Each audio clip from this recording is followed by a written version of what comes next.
বুবু আইবা তুমি আইবা গো, সেই দিন আইসা বুবু ক্ষমতা পাইবা না।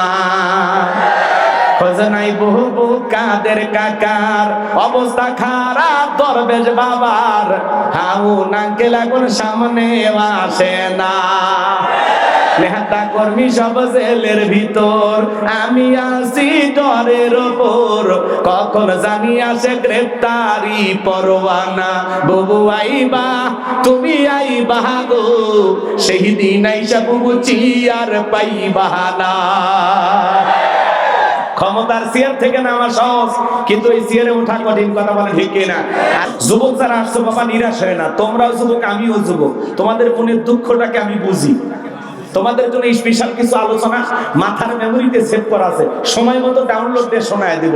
ওইটা হয়তো 1 ঘন্টা 2 মিনিট পরে শুরু হতে পারে। মা বোন যারা আছেন, মা আপনারা অস্থির হবেন না, আপনাদের আলোচনা হয়তো 1 ঘন্টা 32 মিনিট পরে শুরু হবে। অতএব আগে শুরু করতে দেয়। সূরার নাম কি বললাম? একটু জোরে বলেন। সূরা মুলুক। মোট আয়াত আছে 30টি, রুকু আছে 2টি। বিশ্বনবীর মক্কার জিন্দেগিতে আল্লাহ তাআলা এই সূরাটি নাজিল করেছেন। আমি আপনাদের সামনে 2টি আয়াতে কারিমা তেলাওয়াত করেছি। 1 নাম্বার আয়াতের আলোচনা হলো গরম, আর 2 নাম্বার আয়াতের আলোচনা নরম। বেশি গরম করে ছাড়ে দিলে অঘটন ঘটতে পারে, এজন্য ঠান্ডা করার ব্যবস্থাও আছে। কথা কয় না? আমার কথা কি বোঝেন? ভাষা বুঝতে কষ্ট হয় না তো? ইনশাআল্লাহ একটা তাকবীর দেন, লিল্লাহি তাকবীর। তাহলে জবান ছেড়ে সবাই একটু মহব্বতে আমার সঙ্গে তেলাওয়াত করুন। আউযু বিল্লাহি মিনাশ শাইতানির রাজীম। বিসমিল্লাহির রাহমানির রহিম। বিতাড়িত মোর্দা শয়তানের কাছ থেকে আল্লাহ পাকের কাছে আশ্রয় প্রার্থনা চাচ্ছি। পরম করুণা সীম দয়ালু আল্লাহ তাআলার নামে শুরু করছি। আমার আল্লাহ রাব্বুল আলামিন বলেন, তাবারাকাল্লাযী বিয়াদিহিল মুলকু ওয়া হুয়া আলা কুল্লি শাইইন কাদির।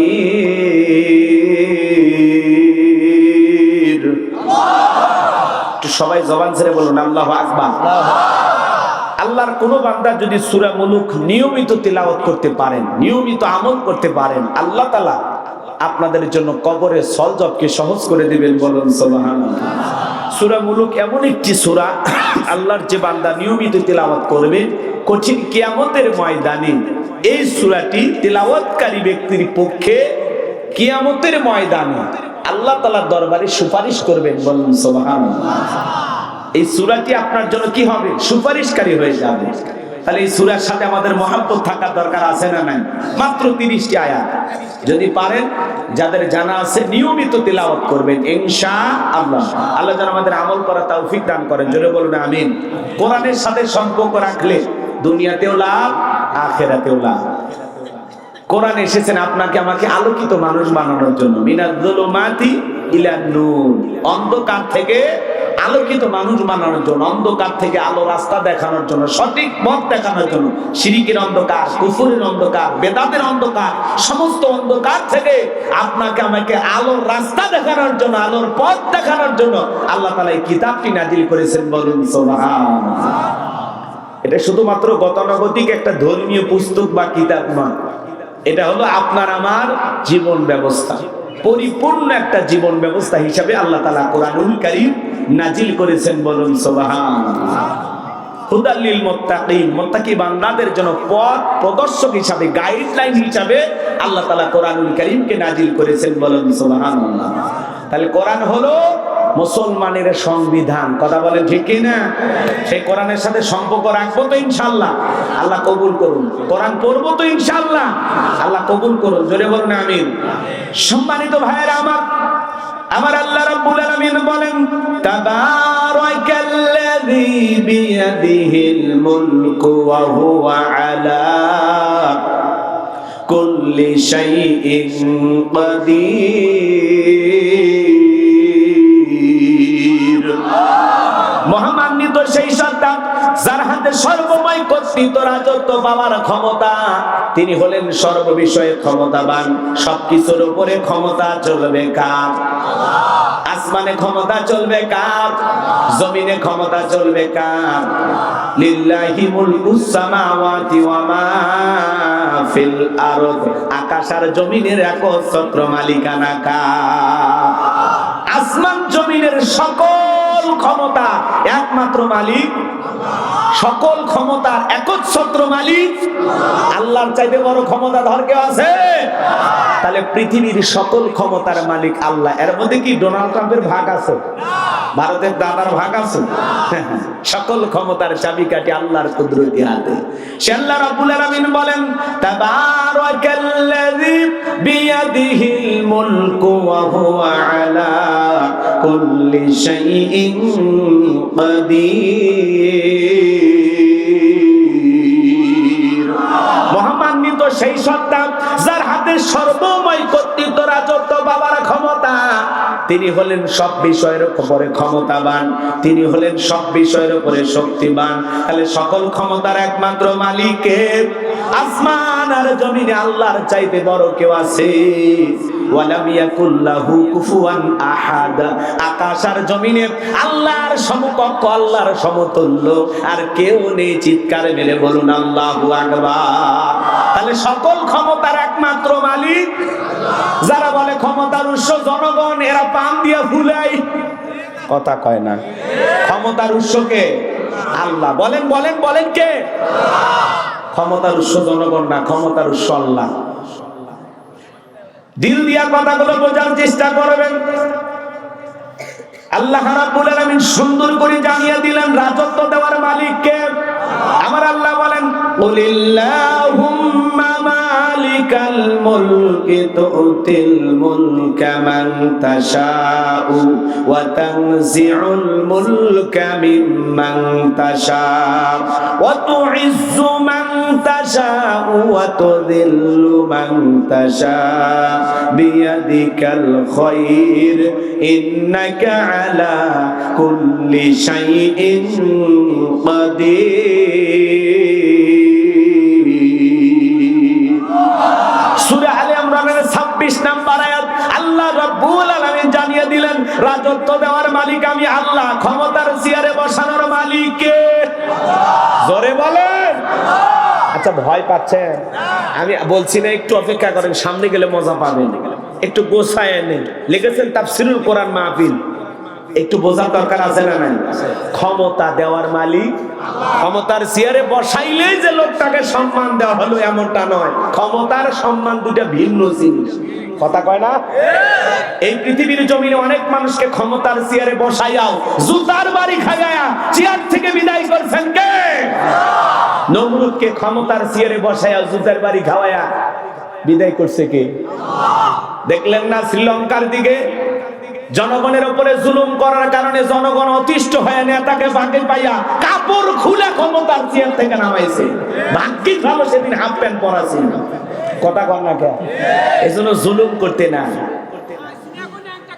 এই আস্তে বেটা, নাম খাই, মহিলা মানুষ না, মায়ের জাতি, সম্মান দিয়ে কথা বলা লাগবে, বোঝেন? আমাকে আমার লাইন মতো জবাব দেন, কি কই খালি শোনে, বাকি থাকলে পরে বলবেন। রাগ করতেছেন নাকি আপনারা? তাহলে ক্ষমতার চেয়ারে বসানোর মালিককে। কাউকে ক্ষমতা দিয়ে আল্লাহ তাআলা সম্মানিত করেন, আবার কাউকে ক্ষমতা দিয়াও লাঞ্ছিত করেন। এই পৃথিবীর ভূখণ্ডে অনেক মানুষকে ক্ষমতার চেয়ারে বসাইয়াও আল্লাহ কি করছে? অপমানিত করেছে, সাইজ করেছে, কথা কোন ঠিক না? ক্ষমতা পাইলে লাভ দেয়া যাবে না। ক্ষমতা আল্লাহর দেয়া নিয়ামত, জনগণের দেয়া আমানত। যারা এই নিয়ামত পেয়ে শুকরিয়া আদায় করে আর আমানতের সঠিক ব্যবহার করে, কথা কয় না কেন? বোঝেন না? কথা বোঝেন না? আমানত, জনগণের দেয়া আমানত, আমানতের খেয়ানত করা যাবে না। ক্ষমতা পাইলে কি করা লাগবে? আদল ইনসাফ প্রতিষ্ঠিত করা লাগবে, ন্যায় বিচার কায়েম করা লাগবে, মানুষের অধিকার প্রতিষ্ঠিত করা লাগবে, কোরআন সুন্নাহর বিধান মোতাবেক সমাজ রাষ্ট্র পরিচালনা করা লাগবে, কথা বলেন ঠিক কিনা? কিন্তু ক্ষমতা পায়া বাপদাদার কিচ্ছা কাহিনী দিয়া মানুষের তৈরি করা নিয়ম নীতি দিয়ে রাষ্ট্র পরিচালনা করে, এই জন্য সমাজে শান্তি আসে না। আমার ভাইয়েরা, যারা ক্ষমতার চেয়ারকে বাপ দাদার পৈতৃক সম্পত্তি মনে করে, নিজের বাপ দাদার জমিদারি মনে করে। এই পৃথিবীর ভূখণ্ডে যারা ক্ষমতার চেয়ারে বসে মানুষের প্রতি জুলুম করে, মানুষের রক্ত নিয়ে খেলা করে, ওই সমস্ত জালেমদেরকে আল্লাহ ক্ষমতার চেয়ার থেকে লাঞ্ছিত করে বিদায় করে। কথা বলেন ঠিক কিনা? এই জন্য আল্লাহ রাব্বুল আলামিন বলেন, ক্ষমতা দেওয়ার মালিক আমি আল্লাহ, ক্ষমতা কেড়ে নেওয়ার মালিক আমি আল্লাহ। তাহলে চেয়ারে বসান যিনি, বেয়াদবি করলে থাপ্পড় মেরে চেয়ার থেকে নামায়া দেয় তিনি। চেয়ারে বসানোর মালিক আল্লাহ, নামানোর মালিক আল্লাহ। 41 সাল পর্যন্ত স্বপ্ন দেখছিল, আছে কত স্বপ্ন, কত বাহাদুরি। আমি যখন মাঝে মাঝে তাদের বক্তব্য শুনলাম অবাক হয়ে যাইতাম যে 100 বছরের প্ল্যান তারা তৈরি করে রাখছে। 100 বছরে 24 সালের 5 আগস্টে ভাগ্যে কি আছে আল্লাহর ওলিরা জানতো না। কথা কন, বড় বড় কথা বলতো, দাম্ভিকতা অহংকার করত। আমাদের ঈশ্বর চাচাকে বলা হয় স্বৈরাচার শাসক। ঈশ্বর চাচা ক্ষমতার থেকে পদত্যাগ করে জেলে গেছে, দেশ ছাড়েনি, বাপের বেটা। কথা বলেন। দেশ নেত্রী বেগম খালেদা জিয়া জেল খেটেছেন, অসুস্থ হয়ে দেশে পড়েছিলেন, দেশ ছাড়েনি, বাপের বেটি। কাতারের আমির বিমান পাঠাইছে রাজকীয় ভাবে বিদেশে গেছে চিকিৎসা করার জন্য। হ্যাঁ, কয়েকদিন আগে ঈদের দিনে দেখলেন না, লন্ডনের পার্কে আল্লাহর বান্দি ঘুরতেছে, সাথে বিএনপির ভারপ্রাপ্ত চেয়ারম্যান জনাব তারেক রহমান মাকে সঙ্গে নিয়ে ঘুরতেছে। কথা বলেন ঠিক কিনা? তাহলে কেউ যায় রাজকীয় ভাবে সম্মান নিয়ে দেশের বাইরে, আর কেউ ক্ষমতার চেয়ার থেকে পালিয়ে যায়। কথা বলেন ঠিক কিনা? এটাই আল্লাহর খেলা, এটা আল্লাহর ফয়সালা। আমরা বারবার বললাম ম্যাডাম পদত্যাগ করেন, আল্লাহ বলেন কিসের পদত্যাগ? ওরা যে অন্যায় অপরাধ করেছে, শুধু পদত্যাগ না, আমি আল্লাহ দেশ ত্যাগ করতে বাধ্য করব। ইন্না বাতশা রাব্বিকা লাশাদীদ, আল্লাহর পাকড়াও বড় কঠিন। আল্লাহ ধরে ধরে না, যেদিন ধরবে বাবুবাড়ি দিল্লি গিয়ে পড়বে। কথা বলে ঠিক কিনা? আছে নাই, চলে গেছে। যাই হোক, মুরব্বী মনে করে দিয়েছে, এই জন্য মনের দুঃখটা ঝাড়লাম। কি কষ্ট হচ্ছে নাকি আপনাদের? আবার মাঝে মাঝে ওনার কল রেকর্ড ফাঁস হয়, বলে আমি দেশের খুব কাছে আছি, চট করে ঢুকবো। ঢুকবেনই তো, বের হলেন কেন? আর যাওয়ার আগে বলে যাননি, আসার আগে কোনো তাল বাহানা করবেন না। যেদিন মনে চায়, যেদিকটা মনে চায় আপনি আসেন। এই দেশ আপনার বাবার, এই দেশ আপনার স্বামীর, আপনি আসেন, আপনি আসেন। এ কথা কয় না কেন? আমরাও, আমাদের ভিতরে মায়া দয়া আছে। মেয়ে মানুষ কতদিন বাইরে থাকবেন, না জানি কি খান, কি করতেছেন, আমাদের টেনশন হয় না? কতদিন পাগলিটা ঘর ছাড়া। কথা কন ঠিক কিনা? আসেন, আসতেছে, আসার দরকার আছে না নাই? ববু আইবা, তুমি আইবা গো, সেই দিন আইসা বুবু ক্ষমতা পাইবা না। খোঁজনাই বহু কাদের কাকার, অবস্থা খারাপ দরবেশ বাবার, হাউ নাকে লাগুন সামনে আসে না। নেতা কর্মী সব জেলের ভিতর, আমি আছি ডরের ওপর, কখন জানি আসে গ্রেফতারি পরোয়ানা। বুবু আইবা, তুমি আইবা গো, সেই দিন আইসা বুবু চিয়ার পাইবা না। ক্ষমতার চেয়ার থেকে নামা সহজ, কিন্তু এই চেয়ারে ওঠা কঠিন। কথা বলে ঠিক কিনা? আর আমরা আগামীতে সিদ্ধান্ত নেবার, যাই হোক, কোন নারীকে দেশের প্রধানমন্ত্রী বানাবো না। যেই দলেরই হোক, পুরুষ প্রধানমন্ত্রী চাই, পুরুষ হবে আমাদের নেতা। কারা কারা রাজি হাত তুলে দেখায়। লিল্লাহে তাকবীর, লিল্লাহে তাকবীর। নারীদের দেখার দিন শেষ, আগামীতে পুরুষের বাংলাদেশ। মেয়ে মানুষের রাগ বেশি, জেদ বেশি, অভিমান বেশি। দেখেন না, বাড়িতে স্বামীর সাথে ঝগড়া লাগে, হাড়ি বাতিল ভেঙে ফেলে দেয়, স্বামী তুলে আসার মারে, রাগ করে সংসার দিয়ে বাপের বাড়ি চলে যায়, রাগ করে একটা দেশ দিয়ে পালিয়ে গেছে। রাগ গেছে কোথায় বুঝতে পারতেছেন? পুরুষ দরকার। এই যে ডক্টর ইউনূস সাহেব আমাদের প্রধান উপদেষ্টা বর্তমান, দেখলেন না ব্যাংককে, আহা মোদির পাশেই, কথা কয় টাকা মোদির পাশেই বসে আছে, মোদির পেছনে সিকিউরিটি আছে, নিরাপত্তা কর্মী আছে, আর ডক্টর ইউনূস সাহেব একাই 100, একাই চেয়ারে বসে আছে।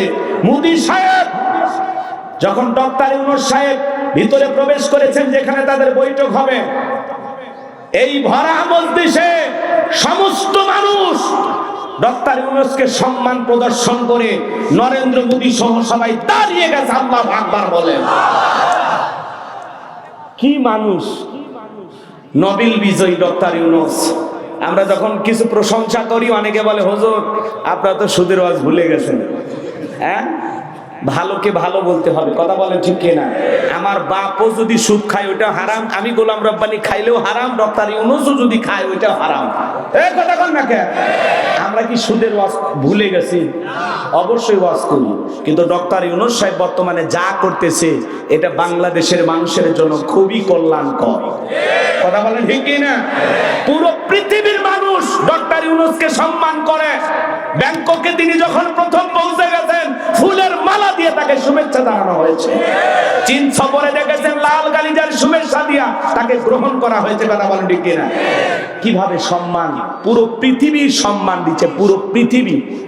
ডক্টর ইউনূসের কারণে বাংলাদেশ অনেকটা এগিয়ে যাচ্ছে, আলহামদুলিল্লাহ বলেন। এই মানুষটাকে বাঁকা চোখে দেখার কোনো সুযোগ না। পুরুষ পুরুষ কি বলেন? বাজারে আগুন আছে, বাজার ঠান্ডা, কারণ পুরুষের হাতে যে এখন ক্ষমতা, কথা বলেন। আগের মতো বেশি সমস্যা আমরা আছি নাই, আলহামদুলিল্লাহ। রমজানে কারেন্ট যায়, তারাবিতে কারেন্ট যায়, হ্যাঁ 6 রাকাত 8 রাকাত পরে মনের দুঃখে বাইরে আসা লাগে, আবার বিদ্যুৎ এলে দৌড়ে যা, আল্লাহু আকবার।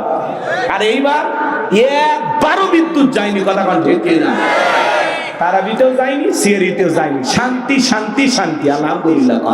আর আলু যেই পরিমাণে হয়েছে জমি, মনে আল্লাহ ঢালিয়া দিছে। হ্যাঁ, আলু 20 টাকা আর ওরা খাওয়াইছে 70 টাকা। তার মানে কি পুরুষ সমাজের অভিভাবক হইলে কল্যাণ আছে না নাই? বরকত আছে না নাই? ডক্টর ইউনূসের জন্য দোয়া করবেন। নরেন্দ্র মোদী পাশে বৈশা বলতেছে আপনি ভারতের সাথে যতগুলো চুক্তি করতে চান, যা যা চান, আপনার কথাই শেষ কথা। আল্লাহু আকবার বলেন। হ্যাঁ, নরেন্দ্র মোদীর মতো মানুষ মুখ শুকিয়ে গেছে, ডক্টর ইউনূসের দেখে মুখ কি শুকিয়ে গেছে, কলিজার টানি নেই। কার কাছে বসে আছি? বাঘের বাচ্চা। বাংলাদেশ থেকে গেছে কে? ডক্টর ইউনূস মানে কি? বাঘের বাচ্চা। আল্লাহু আকবার। হ্যাঁ, আল্লাহ সম্মান দিয়েছে। যেই মানুষটাকে টুক করে সেতুর থেকে ফেলে দিল। একটা পাতি নেতা ছিল, যারা ছিল গোত্রীয় লিডার, দলপতি, মুরল, মন্ডল মাতাব্বর বলা হয়। এরকম একটা গোত্রীয় লিডার, এর নাম ছিল মহাবীর আমর। বিশ্বনবী যখন হিজরত করে মদিনায় চলে গেছেন, নবী আমার মক্কার কাফেরদেরকে নিয়ে কোনো মাথা ব্যথা নাই, কিন্তু এই মক্কার মহাবীর আমর প্রতিমার সামনে দাঁড়ায়া, লাথুজ্জা দেবদেবী সরস্বতী, রাধা কৃষ্ণ ভগবতী প্রতিমাগুলোর সামনে দাঁড়ায় বলতেছে, যতক্ষণ আব্দুল্লাহর বেটা মুহাম্মদ সাল্লাল্লাহু আলাইহি সাল্লামের দেহ থেকে কাল্লা না ফেলাইতে পারবো, ততক্ষণ পর্যন্ত আমি এক ফোঁটা পানিও পান করব না। জোরে কোন নাউজুবিল্লাহ। আমার নবীর কাল্লা কেন ফেলাইতে চায়? আমার নবী কি আর পাকা ধানে মই দিয়েছে? না। কথা বলেন ভাই, একটা আওয়াজ দেবেন, আমি করব আওয়াজ, আপনারা দেবেন আওয়াজ, জবাব দিবেন ঠিক ঠিক। আলোচনা হবে কমপ্লিট, শ্রোতাদের স্পিরিটে বাড়ে, বক্তার হিট, আলোচনা হবে জায়গা মতো ফিট। আগে বলতাম কিছু আছে প্যান্ডেলে, কিছু আছে অ্যাঙ্গেলে, এখন আর অ্যাঙ্গেলে না, যা বলবো সব ডাইরেক্ট। অ্যাঙ্গেলে বলার দিন শেষ, ডাইরেক্ট বলার বাংলাদেশ, কথা বলে ঠিক না? আর ওয়াদা দিয়েছেন, একটু অপেক্ষা করেন, 12:30 বাজতে মাজার সোজা করবেন। এর আগে উঠলে কিন্তু ওয়াদা ভঙ্গ করলে কি হয়? হ্যাঁ, আমার বিশ্বাস নওগাঁর মাটিতে কোনো মুনাফিকের জায়গা নেই, কথা কন। একটু লাইন মতো বুঝতে যাই, ভালো লাগবে ইনশাআল্লাহ। সম্মানিত ভাইয়েরা আমার, দিল দিয়া কথাগুলো বোঝার চেষ্টা করবেন। নবী কি আর পাকা দানে মই দিয়েছেন না? নবী কি আর বাড়িতে চুরি করতে গেছেন না? নবীর কি কোনো অপরাধ আছে না?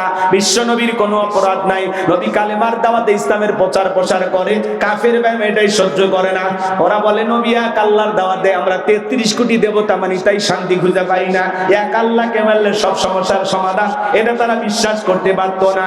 এই জন্য মক্কার মহাবীর আমর নবীর মাথা নেওয়ার ঘোষণা করে দলবল নিয়ে যখন মদিনার পথে রওনা করলেন, আল্লাহ তাআলা এই খবরটা বিশ্ব নবীর কানে পৌঁছায় দিলেন। নবী গো, মক্কার মহাবীর আমর আপনার মাথা নেওয়ার ঘোষণা করে রওনা করেছেন। নবী আমার টেনশনে পড়ে গেলেন, কি করা যায়? সাহাবায়ে কিরামকে ডেকে বলেন, আমার সাহাবীরা, মক্কার মহাবীর আমার মাথা নেওয়ার ঘোষণা করে রওনা করেছে, তোমরাই বলো কি করা যায়? হযরত উসমান রাদিয়াল্লাহু তাআলা আনহু, নরম সাহাবী, ডেকে বলেন, নবী আল্লাহ তাআলার কাছে আপনি দোয়া করেন, আপনি আল্লাহর এত বড় পয়গম্বর, দোয়া করেন, অবশ্যই আল্লাহ দোয়া কবুল করবেন। নবী আমার হাত তুলে দোয়া করা শুরু করে দিলেন, আল্লাহ ওই মক্কার মহাবীর আমর আমার কাছে পৌঁছার আগে ওর হাত পা প্যারালাইজ করে দেন। নবী দোয়া করতে দেরি, আসমান থেকে আল্লাহ তাআলা জিবরাইলকে পাঠাইতে দেরি করলেন না। আমার আল্লাহ ডেকে বলে, জিবরাইল আর করিস না দেরি, আমার বন্ধু নবী মুহাম্মদকে জানায় দাও তাড়াতাড়ি। আমি আল্লাহ পাক শুধু দুই হাত দোয়া করার জন্য দেই নাই, মাঝে মাঝে জালিম আর বেঈমানদেরকে সাইজ করার জন্য ওই দুই হাতে লাঠিও তুলে নেওয়া লাগবে। বলুন আল্লাহু আকবার। সব জায়গায় কি দোয়া দিয়ে কাজ হয়? জিবরাইল এসে বলে নবী দোয়া কবুল হবে না, আপনি হাত নামান। বিশ্ব নবী তখন হাত মুখে না লাগাইয়া হাঁটুর উপর রেখে দিলেন। আমরা অনেকে দোয়া করি, অনেকে মুনাজাত করে আর এরকম দড়ি পাকায়। আগেকার দাদা নানা যারা আছে ওরা ভালো করে বুঝছে পাটের দড়ি কেমনে পাকাইতো, কথা কর না কে, এরকম দড়ি পাকাইতো না চাচা। আবার দেখবেন অনেকে মুনাজাত করে আর পেশার মাপে, আছে না নাই? অনেকে আবার চুপচাপ এইভাবে হাত ধরে থাকে, অনেকে হাতই তোলে না। যখন হুজুর বলে আমিন তখন বলে আমিন, কথা কয় না কেন? আছে না নাই? চালাক চালাক মুসল্লি। আচ্ছা আপনারা বলেন সব জায়গায় কি দোয়া দিয়ে কাজ হয়? এই গ্রামের নাম কি? গোবিন্দপুর। গোবিন্দপুর। মনে করেন এই গ্রামে, উদাহরণ দিচ্ছি কথা বোঝানোর জন্য, আবার ভুল বুঝবেন না। নাকি অন্য গ্রামের নাম বলবো? না না, গোবিন্দপুর বললে রাগ করবেন না তো? আচ্ছা মনে করেন এই গ্রামে প্রতিদিন চুরি হইতেছে, গরু ছাগল চুরি হয়, টাকা পয়সা চুরি হয়, গহনা গাটি চুরি হয়, এমনকি সুন্দরী বউটা পর্যন্ত চুরি হয়। চোরের অত্যাচার এই গ্রামে থাকা যায় না। একজন 5 কেজি জিলাপি নিয়ে এসে মান্দা বাজার থেকে নিয়ে এসে বলে হুজুর একটু দোয়া করেন। হুজুর এশার নামাজ পড়ে হাত তুলে দোয়া করে বলতেছে আল্লাহ চোরের হাত থেকে গ্রামবাসীকে হেফাজত করো। জিলাপির গন্ধ পাইয়া চোর হাত তুলে বলে আমিন আমিন আমিন, কথা কয় না কে? চোর কি বাইক গ্রামে থাকে না, ওই গ্রামের 2-1 থাকা লাগে। তাছাড়া কার বাড়িতে টাকা আছে, কোন বাড়িতে কি আছে, এই তথ্যটা দিল কি? কথা কন। রাগ করবেন না ভাইয়েরা আমার, দিল দিয়ে কথাগুলো বোঝার চেষ্টা করবেন। ওই জায়গায় হুজুর হাত তুলে আমিন কইয়া জিলাপি বাটে না দিয়ে হুজুর যদি বলতো এই গোবিন্দপুরের যুবকেরা এই গ্রামে ঢোকার 4টা রাস্তা আছে, 4 রাস্তার মোড়ে মোড়ে মাগরিব থেকে ফজর পর্যন্ত বাংলার লাঠি নিয়ে 4 জন করে যুবক দাঁড়ায় থাকবা, চোরকে দেখা মাত্র ওই লাঠি দেয় এমন পিটান পিটাইবা যাতে 6 মাসে মাজা সোজা না করতে পারে। মাঝে মাঝে বাংলাদেশে ডাকাত ধরা পড়তেছে আর জনগণ আচ্ছা তারে গণপিটনি দিচ্ছে। সাবধান বাবা, চুরি করতে যাস না, অবস্থা কিন্তু ভালো না।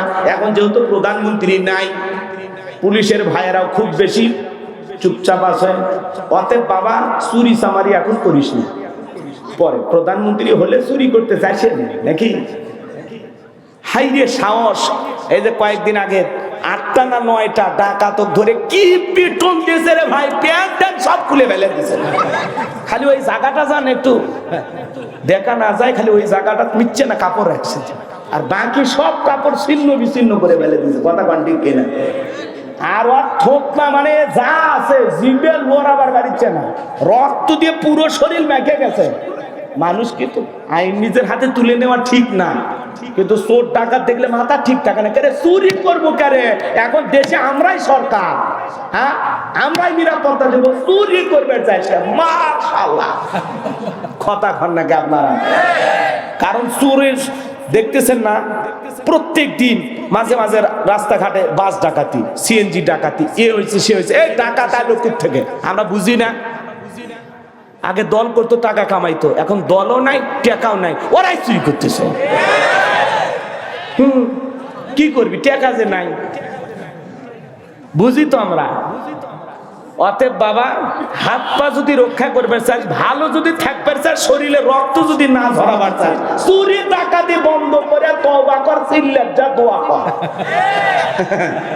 আল্লাহ ডাকাতদের হেদায়েত দান করুন। জোরে কোন আমিন। কষ্ট পাচ্ছেন?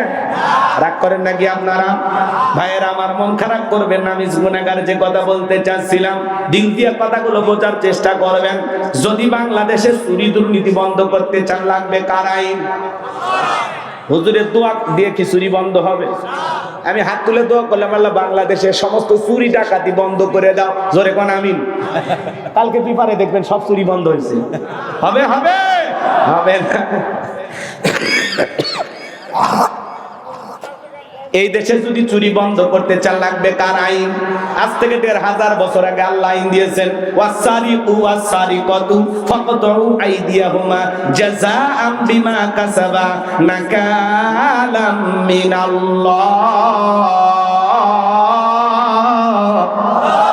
সূরা মায়দার 38 নম্বর আয়াতে আল্লাহ তাআলা আইন দিয়েছেন, চোর পুরুষ হোক আর নারী হোক, আল্লাহর বিধান, আল্লাহর ফয়সালা।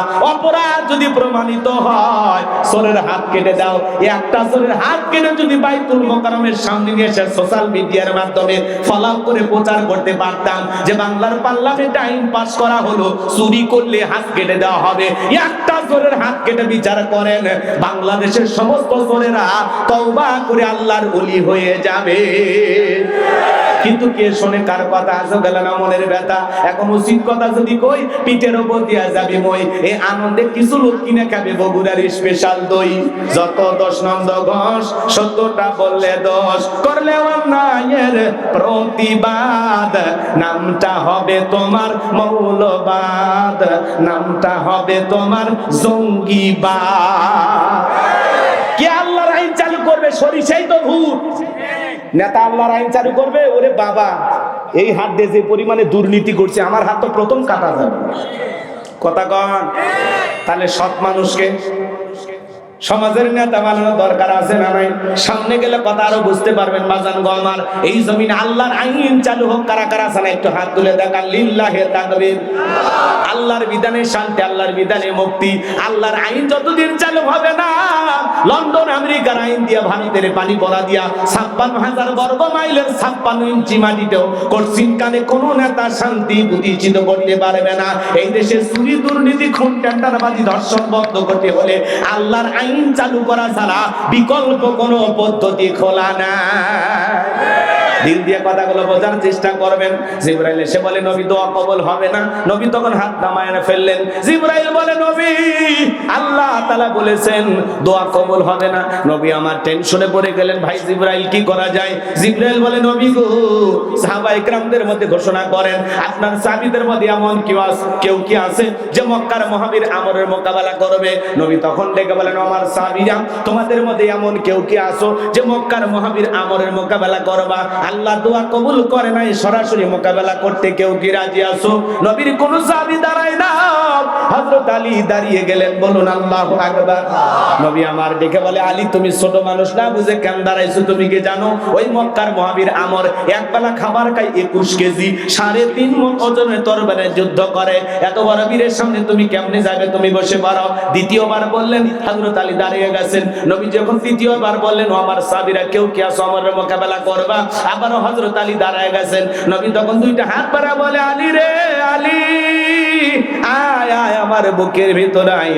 নবী হযরত আলীকে বুকের সঙ্গে জড়ায় নিলেন আর দেখে বলে, আলী তোর জানি কি মায়া দয়া নাই? এত বড় বীরের সামনে যাইতে চাস, তোর মনে কি মায়া দয়া নাই? নিজের জীবনের প্রতি কি মায়া দয়া নাই? হযরত আলী ডেকে বলে, নবী গো, আপনি শুধু আমাকে দোয়া করে দেন। আমার ভিতরের ঈমান বলতেছে ওই মক্কার মহাবীর আমর আপনার চেহারা দেখার আগে ওরে আমি জমিন থেকে বিদায় করে দেব। বলুন আল্লাহু আকবার। ঈমানের একটা পাওয়ার থাকা দরকার আছে না নাই? নবী আমার ডেকে বলে, আলী খালি হাতে দোয়া করলে হবে না। ওসমান তোমার বাড়িতে কি তরবারি আছে? হযরত ওসমান রাদিয়াল্লাহু তাআলা বলেন, নবী গো, আমার বাড়িতে একটা তরবারি আছে 27 ইঞ্চি লম্বা। নবী আমার ডেকে বলে, যাও তরবারি টেনে আসো। এখন তো তরবারির কথা শুনলেই বলবে জঙ্গি। কথা কন না কে? বাংলাদেশে 16 বছর জঙ্গির নাটক দেখছেন, আর এই কয়েক মাসে কোন জঙ্গির সন্ধান পাওয়া গেছে? তার মানে জঙ্গি বাংলাদেশে নাই। ওরা একটা রুমের ভিতরে বোমা রাইখা 2-4টা মৌলবী হুজুর নিয়ে যায় ভিতরে ঢোকায়া দিয়া জঙ্গির নাটক কইরা দেশের মানুষের ভিতরে আতঙ্ক সৃষ্টি করেছিল। কথা বলেন ঠিক কিনা? কোন জঙ্গি নাই। এখন জঙ্গি পাওয়া যায় না কে? নাটক, কত যে নাটক জানতো। শোনেন, কোন স্বৈরাচার ফ্যাসিস্ট জালেম যদি ক্ষমতার চেয়ারে টিকতে তাই, এরা প্রত্যেক মাসে মাসে ইস্যু তৈরি করে, নতুন নতুন ইস্যু। ছাগল কাণ্ড, জায়েদ খান কাণ্ড, হিরো আলম কাণ্ড, এ কাণ্ড সে কাণ্ড। পাবলিক খালি পরিমণি হিরো আলম জায়েদ খান নিয়ে ব্যস্ত থাক, আর ওরা বছরের পর বছর ক্ষমতায় টিকে থাকে। আমরা জানি না 16 বছর হলো কেমনে। হ্যাঁ, আমরা খালি হলে নিয়ে ব্যস্ত থাকি। কথা কন। ক্ষমতাতে এসেই বিদ্রোহ কি হইল? মেরে ফেলে দিল, দিয়ে কয় ওরা মরছে। মানুষ পাগলা না, কিচ্ছু বোঝে না। এখন সব গোপন তথ্য ফাঁস হচ্ছে। একটু অপেক্ষা করেন, সামনে যায়। কষ্ট হচ্ছে নাকি আপনাদের? বিরক্ত হইতেছেন? কোনো কথা খারাপ লাগার তো কথা না, কারণ এখন আমরা সবাই আপন মানুষ। কথা কয় না? ভেজাল আছে কারো অন্তরে, ভেজাল আছে, এলে কথা বললে কি চোখ মুখ মলিন হয়, অন্তরে কষ্ট লাগে নাকি? তাহলে এখনই কন আপনার অন্তর আমরা ওপেন হার্ট সার্জারি করে এখনো ভালো করে দিচ্ছি, কারণ আপনার ভিতরে ভেজাল রেখে শোনাবো না, অন্তর ক্লিয়ার করেন। কথা বলেন, কি খারাপ লাগে? যুবক ভাইরা চলবে লিল্লাহি তাকবীর। হযরত ওসমান তরবারি এনে দিলেন, নবী আমার হযরত আলীর হাতে তরবারি ধরা দিলেন। হযরত আলী তরবারি পারে মারছে দৌড়, দৌড়াইতে দৌড়াইতে দৌড়াইতে আমরের মুখোমুখি হয়ে গেল। যখন আমর দেখে বলে, কি রে পিচ্চি আলী, তুই কেন আমার সামনে? হযরত আলী বলতেছে, পিচ্চি নাকি পরে বুঝাইতেছি, জোরে কোন মারহাবা। কথা আছে ছোট মরিচের ঝাল বেশি। হযরত আলী এইবার তরবারিতে দাগ টানতেছেন, দাগ টানা বোঝেন তো, আর একটা দোয়া পড়তেছেন। এই দোয়া পড়ে বাড়ির চতুর্দিকে যদি ফু দিতে পারেন, পানি ছিটায় দিতে পারেন, বড় বড় দুর্ঘটনার হাত থেকে আল্লাহ আপনার পরিবারকে হেফাজত করবেন। জোরে বলুন আল্লাহু আকবার। হযরত আলী এইবার দোয়া পড়তেছেন আর দাগ টানতেছেন। দাগটা টানা শেষ হয়ে গেল যখন তরবারিটা উঁচু করে বলতেছে, এই মক্কার মহাবীর আমর, কাফেরের বেটা আমর, তোর যদি সাহস থাকে দাগটা পার হয়ে দেখ, আল্লাহু আকবার বল। তরবারিটা উঁচু করে বলতেছে, এই মক্কার মহাবীর আমর, তোর যদি সাহস থাকে দাগটা পার হয়ে দেখা, এ আয় আয়, খেলা হবে, আয়। আল্লাহু আকবার কোন। বাড়িতে ঢুকছে চোর, বাড়িওয়ালা ল্যাংরা দুটো পায় না, কিছু না পারি, যদি খালি আওয়াজ দেয় চোর থাকবি না, ভাগে দৌড় মারবি।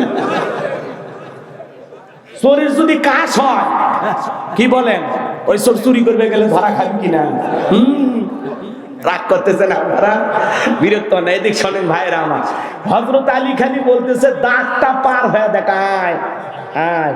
হযরত আলী আর আমর বাজা বাজা ভাব, পুরো ঘটনাটাই শুনবেন। কারা কারা একটু হাত তুলে দেখান তো দেখি, লিল্লাহি তাকবীর। হাত নামান আমার ভাইরা আমার। আল্লাহ রাব্বুল আলামিন বলেন, তাবারাকাল্লাযী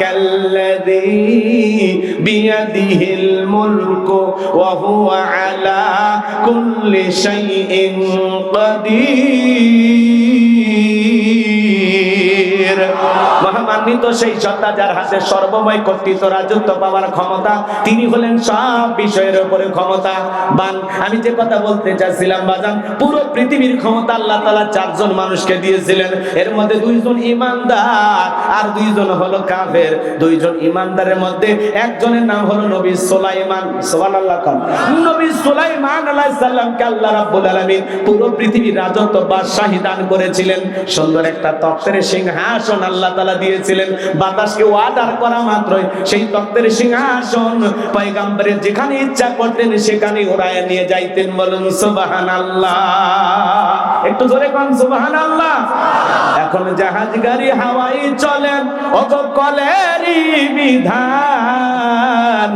একদিন বিনা কলে হাওয়াই চলতো নবী সুলাইমান, মোরা সেই মুসলমান। নবী সুলাইমান আলাইহিস সালামকে আল্লাহ রাব্বুল আলামিন পুরোটা পৃথিবীর রাজত্ব কর্তৃত্ব দান করেছিলেন। নবী সুলাইমানের ইতিহাস ঘটনা যদি বলতে চাই সারা রাত চলে যাবে, বলা শেষ হবে না বাজান গো আমার। তাহলে এক নাম্বার, নবী সুলাইমান আলাইহিস সালামকে আল্লাহ তাআলা পুরো পৃথিবীর রাজত্ব বাদশাহী দান করেছিলেন। আর দুই নাম্বার, একজন ইমানদার যাকে আল্লাহ তাআলা পুরো পৃথিবীর ক্ষমতা দিয়েছিলেন, যেই বাদশার নাম বাদশা জুলকারনাইন। আল্লাহু আকবার বলেন। এই পৃথিবীর ভূখণ্ডে এক নয় দুই নয়, আল্লাহ তাআলা 1600 বছর হায়াত দিয়েছিলেন। সূর্য উদয় হইছে সূর্য অস্তগামী পর্যন্ত, পূর্ব থেকে পশ্চিম পর্যন্ত পুরাটা পৃথিবীর রাজত্ব বাদশাহী আল্লাহ তাআলা বাদশা জুলকারনাইনকে দিয়েছিলেন। এজুজ মাজুজের ঘটনা আপনারা অনেকে শুনেছিলেন। তাদের জন্য যে বিশাল প্রাচীর নির্মাণ করে দিয়েছিলেন যেই বাদশা, সেই বাদশার নাম বাদশা জুলকারনাইন। আল্লাহু আকবার। তার ঐতিহাসিক কিছু সফর আছে যেগুলো নিয়ে আলোচনা করলে সারা রাত চলে যাবে, আলোচনা শেষ হবে না। ওই দিকে যাওয়ার কোনো সুযোগ নেই। আমার একটা টার্গেট আছে, ওই জায়গায় যেতে হবে। দিল দিয়ে কথাগুলো বোঝার চেষ্টা করবেন। এক নাম্বার, নবী সুলাইমান আলাইহিস সালামকে আল্লাহ তাআলা পুরো পৃথিবীর রাজত্ব বাদশাহী দান করেছিলেন। আর দুই নাম্বার হলো কি নাম? বাদশাহ জুলকারনাইনকে আল্লাহ তাআলা পুরো পৃথিবীর রাজত্ব বাদশাহী দান করেছিলেন, আর দুইজন কাফিরকে আল্লাহ তাআলা পুরো পৃথিবীর রাজত্ব বাদশাহী দান করেছিলেন। এদের মধ্যে একজনের নাম জালেম বাদশাহ বখতেনাসর। কি নাম? বাদশাহ বখতেনাসরকে আল্লাহ তাআলা পুরো পৃথিবীর রাজত্ব বাদশাহী দান করেছিলেন। ওই জামানা আল্লাহ তাআলা তার একজন নবীকে পাঠিয়েছিলেন, যেই নবীর নাম হলো দানিয়াল। আল্লাহর নবী দানিয়াল আলাইহিস সালাম তার কওমের মানুষকে, বনি ইসরাঈলের উম্মতদেরকে ডেকে বলেন, ইয়া বানি ইসরাঈল আযকুরু নি'মাতিয়াল্লাতী আন'আমতু আলাইকুম ওয়া আন্নী ফাদ্দালতুকুম আলাল আলামিন।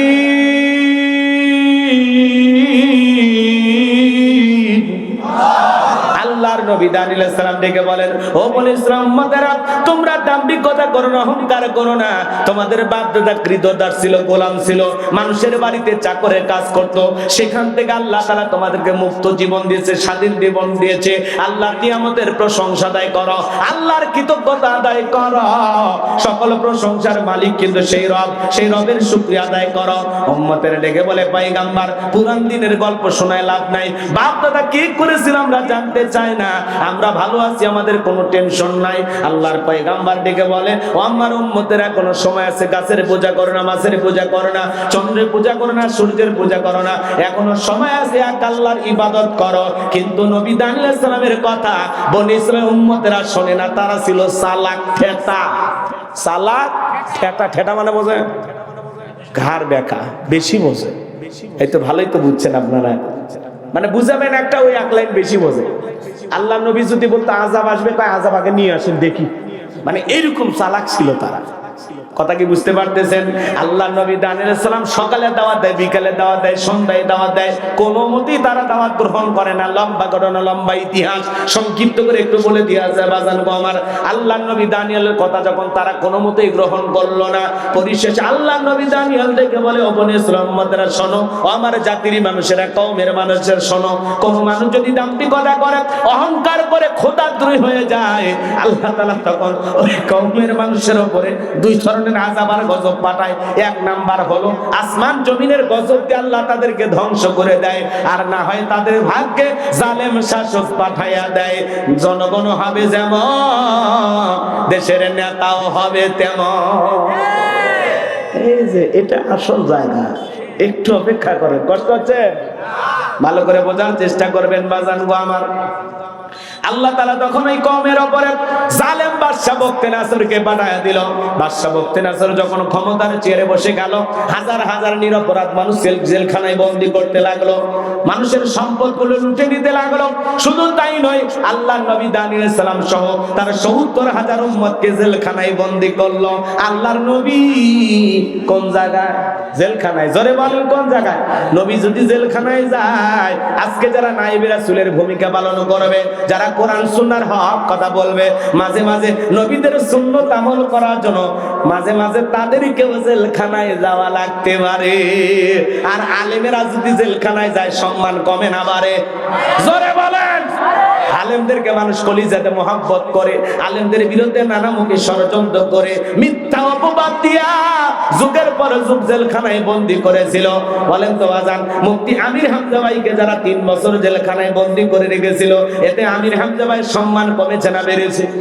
আল্লামা মামুনুল হক শাইখুল হাদিস, আপনার শাইখুল হাদিস, তার বিরুদ্ধে যারা মিথ্যা অপবাদ দিয়ে জেলখানায় বন্দী করে রেখেছিল, এতে কি শাইখুল হাদিস আল্লামা মামুনুল হকের সম্মান কমেছে না বেড়েছে? কথা কি বোঝেন নাকি রাগ করতেছেন? মাঝে মাঝে আলেমরা জেলখানায় গেলে মন খারাপ করা যাবে না। মনে করবেন নবীদের সুন্নত আমল করতেছে, আর জেলখানায় গেলে খাঁটি মুমিন পুরে আরো খাঁটি হয়। এটা তার জীবনের পরীক্ষা। কথা বলে ঠিক না? রাগ করে?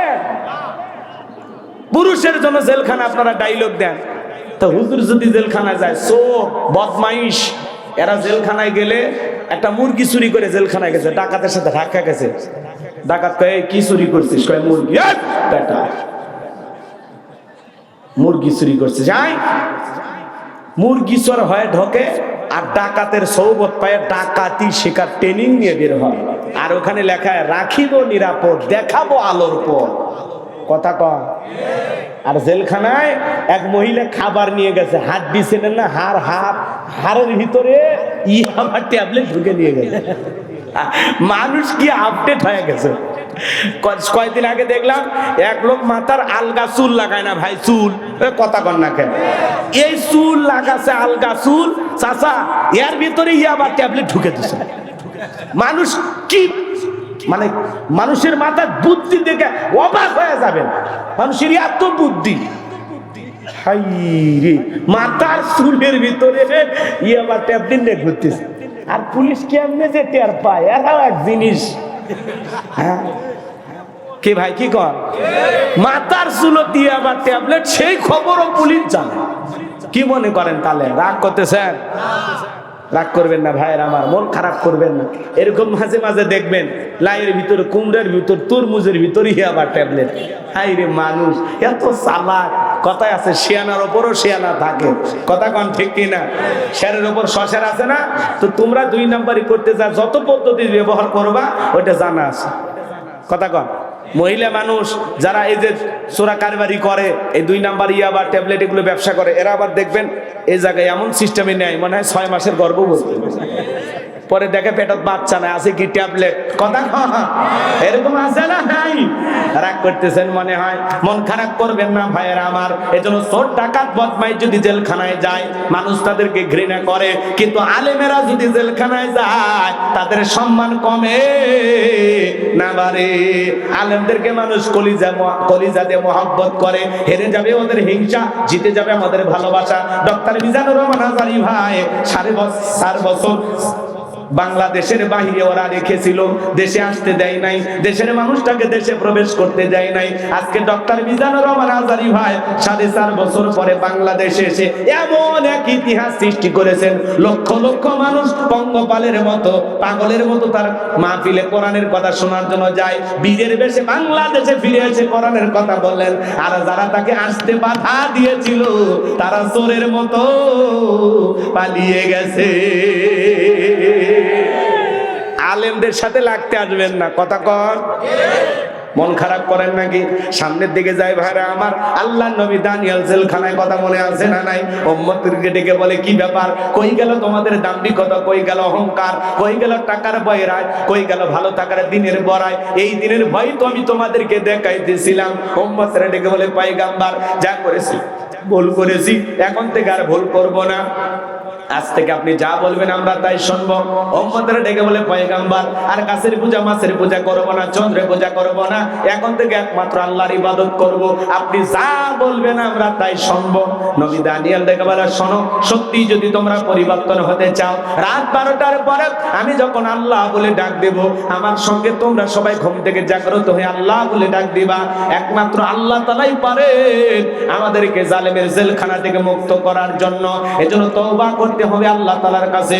আল্লাহর নবী দানিয়েল সালাম রাত 12টার পরে আল্লাহ বলে ডাক দিয়েছেন। সবাই একটু চিৎকার মেরে ডাক দেন আল্লাহ, একটু ভালোবেসে ডাক দেন আল্লাহ, আল্লাহু আকবার। আল্লাহ নবী দানিয়েল সালাম আল্লাহ বলে ডাক দিয়েছেন। পয়গম্বরের সাথে 70,000 উম্মত ঘুম থেকে জাগ্রত হয়ে আল্লাহ বলে ডাক দিয়েছেন। নবী দানিয়েল তাদেরকে নিয়ে সিজদায় লুটিয়ে পড়লেন, কাকুতি মিনতি সহকারে আল্লাহর কাছে দোয়া করতে লাগলেন, আল্লাহ আমার উম্মতেরা ভুল করেছে, নিজেদের ভুল বুঝতে পেরেছে, তারা এখন তওবা করে ফিরে আসতে চায়। আল্লাহ আপনি আমার উম্মতদেরকে মাফ করে দেন, একমাত্র আপনি পারেন জালেমের জেলখানা থেকে মুক্ত করে দিতে।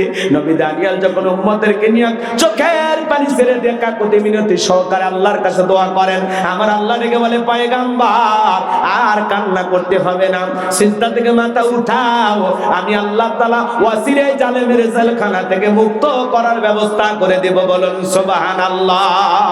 ওই রাত্রিতে আল্লাহ তাআলা বাদশা বকতে নাসরকে এমন একটা ভয়ঙ্কর মারাত্মক স্বপ্ন দেখায়া দিয়েছে, ঘুম থেকে চিৎকার মেরে উঠছে। আশেপাশে সিকিউরিটি নিরাপত্তা কর্মী যারা আছে দৌড়ে আসে, বলে নেতা এত জোরে চিৎকার মারলেন, ব্যাপারটা কি বুঝতে পারলাম না। বলে চেহারার দিকে তাকায় দেখো না আমি কি টেনশনে আছি, তোমাদেরকে কেমনে বোঝাবো। এই দেশের যত স্বপ্নের তাবির কারো কাছে স্বপ্নের ব্যাখ্যা বলতে পারে ওদেরকে দরবারে নিয়ে আসো। আগামীকাল সকালবেলা আমি একটা ভয়ঙ্কর স্বপ্ন দেখেছি, এই স্বপ্নের ব্যাখ্যা না জানা পর্যন্ত আমি আর ঘুমাইতে পারবো না। পরের দিন সকালবেলা বাদশার দরবারে হাজার হাজার মানুষ উপস্থিত হয়ে গেছে। জালেম বাদশা বুখতেনাসর যখন তার স্বপ্নের কথা বলতে যাবেন, ওই মুহূর্তে আল্লাহ তাআলা বাদশার মেমরি থেকে সমস্ত স্বপ্নের কথাগুলো নিয়ে যায় আল্লাহর নবী দাউদ আলাইহিস সালামের মাথার মেমরিতে সেভ করে দিলেন। বলুন সুবহানাল্লাহ। এই যুবক, একটা মোবাইলে যা আছে শেয়ারের মাধ্যমে আরেকটা মোবাইলে পার করা সম্ভব কিনা? তাহলে বাদশার মাথার মেমরিতে স্বপ্নের যত কথা আছে নবীর মাথার ভিতরে ঢুকানো আল্লাহর পক্ষে সম্ভব কিনা? সম্ভব। এইবার বাদশা বুখতেনাসর যখন স্বপ্নের কথা বলতে যাবে, গতকাল রাতে কি যেন স্বপ্ন দেখলাম বলতে পারে না, স্বপ্নের কথা ভুলিয়ে দিলেন তিনি কে? এইবার বাদশা বুখতেনাসর মুহূর্তের মধ্যে ডায়লগ পরিবর্তন করে বলে, শোনো গতকাল রাতে স্বপ্নে কি দেখেছি স্বপ্নের কথাও তোমাদেরকে বলতে হবে, স্বপ্নের ব্যাখ্যাও বলতে হবে। জনগণ ডেকে বলে, বাদশা এ তো পাগলামি কথা, স্বপ্ন দেখেছেন আপনি, আমরা কিভাবে বলবো? বাদশা কি স্বপ্ন দেখেছে দেশের জনগণ কি জানে না? এটা কি বলা সম্ভব? না করেন। আপনার স্বামী স্ত্রী এক খাটে ঘুমান না আলাদা? বলতে শরম লাগে, কি কষ্ট পান? স্বামী স্ত্রী আপনার এক খাটে ঘুমান, আপনার বউ স্বপ্নে আপনাকে বাদ দিয়ে আর একটা ছেলের হাত ধরে যদি পার্কে ঘোরাঘুরি করে, আপনি যদি টের পান কি করবেন? একজন কয় সেই পিটাবো, মানে আপনার অভ্যাস আছে নাকি? পিটানোর দরকার নাই, বাপ রে বাপ। বউ পিটানো যাবে না, রাগ করতেছেন? বউ পিটানোর জিনিস না, বউ হলো ভালোবাসার জিনিস। কথা বলে ঠিক কি না? কিন্তু সবাই ভালোবাসা পাওয়ার যোগ্য না। রাগ করতেছেন? এদিকে খেয়াল করেন আমার ভাইয়েরা, আমি গুনাহগার যে কথা বলতে চাচ্ছিলাম, দিল দিয়ে কথাগুলো বোঝার চেষ্টা করবেন। আপনার বউ স্বপ্নে কি দেখে আপনি জানেন না, স্বপ্ন তো স্বপ্নই, ওটাকে টের পাওয়া যায়।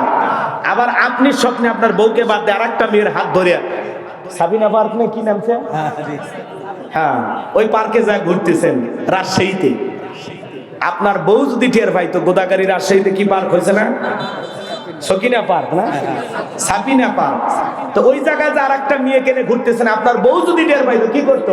ছাঁচা দিয়ে পিটায় ঘর থেকে বাইর করে দিতে। কথা কটে কেনা?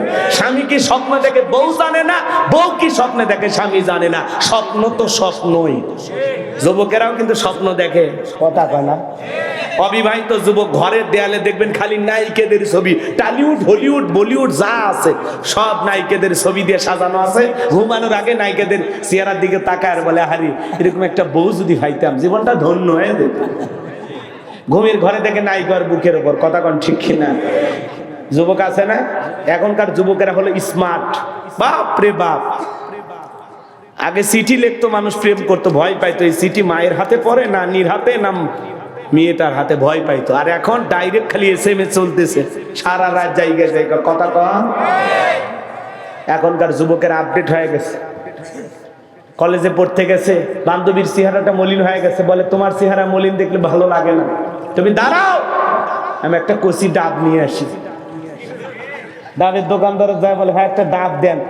ডাব কিনে নিয়ে আসছে, মেয়ে পাইপ দিয়ে ডাব কি সুন্দর করে খাইতেছে, বলে খাও। ছেলে তখন বলতেছে, তুমি একাই খাবে, আমারে কি দিবা না? বলে আমি আগে অর্ধেকটা খাই। কয় না, আমি একটু তোমার মুখে পাইপ লাগায় খাবো। এরকম দুষ্ট পোলাপান আছে না নাই? আহা, নিজের মা খাইছে কিনা খবর নাই না, বাবা খাইছে কিনা খবর নাই না, আর বান্ধবী না খাইলে ওর মাথা কাজ করেন। এরকম দুষ্ট পোলাপান আছে না নাই? নিজের মা বাবারে কোনোদিন ডাব কিনে খাওয়াইলি না, আর বান্ধবীরে ডাব কিনে খাওয়ায়, ফুচকা কিনে খাওয়ায়, চটপটি কিনে খাওয়ায়। কয় মামা দুইটা চটপটি হবে, ঝাল একটু বেশি হবে। কথা কয় না কে? ফুচকানে দুইজন বসে আছে, নফল দোয়া তাসবিহ পড়ে, ছেলেও খায় না মেয়েও খায় না। ছেলে বলে তুমি আগে শুরু করো, লেডিজ ফার্স্ট। তখন বলতেছে না, তুমি কষ্ট করে নিয়ে আসলে তুমি বিল দিবে, খামাখা আমি কেন আগে খাবো? কথা কয় না? মেয়েরা কি বিল দেয়? ছেলেদের পকেট খালি করে। কথা কোন ঠিক কিনা? রাগ করতেছেন না? থাক, এগুলো নাই বা বলি, কষ্ট হচ্ছে আপনাদের। এই যুব সমাজ নষ্ট হয়ে গেছে বাজার, এদেরকে একটু পরিবর্তন করা লাগবে। কার ফুচকার বিল দেয়? কার ফুচকার বিল দেয়? এই ফুচকা চটপটি যদি নিজের বউরে খাওয়াইতা, কোন স্বামী যদি তার স্ত্রীর মুখে এক লোকমা খাবার তুলে খাওয়ায়, আল্লাহ রাস্তায় সদকা করলে যে সব, স্বামীর আমলনামায় আল্লাহ তাআলা সেই সব লিখে দেয়। আর আপনি ফুসকানে বসে আছেন বান্ধবী নিয়ে, মেয়ে বলে তুমি আগে খাও না, কয় আমি আগে না, তুমি আগে খাও। মেয়ে তখন বলতেছে এত কষ্ট করে সময় বের করে আসলাম, যদি তুমি তোমার হাত দিয়ে আমার একটু উঠায় খাওয়াও, তুলে খাওয়াইলে কি যে খুশি হব। ছেলে কয় কলিজায় লাগছে রে, কথা কয় না কেন। এখন বান্ধবীকে নিজের হাতে তুলে খাওয়াচ্ছে। আজকে যুব সমাজের চরিত্র নষ্ট করার জন্য মূল যে অস্ত্র, তার নাম হলো মোবাইল। যুব সমাজকে নষ্ট করে দিয়েছে, কথা কন ঠিক না? সারা রাত জায়গা জানালা দরজা লাগাইয়া একা একা কম্বলের ভিতরে, ল্যাপের ভিতরে সারা রাত জায়গা মোবাইলে উল্টা পাল্টা ভিডিও দেখে।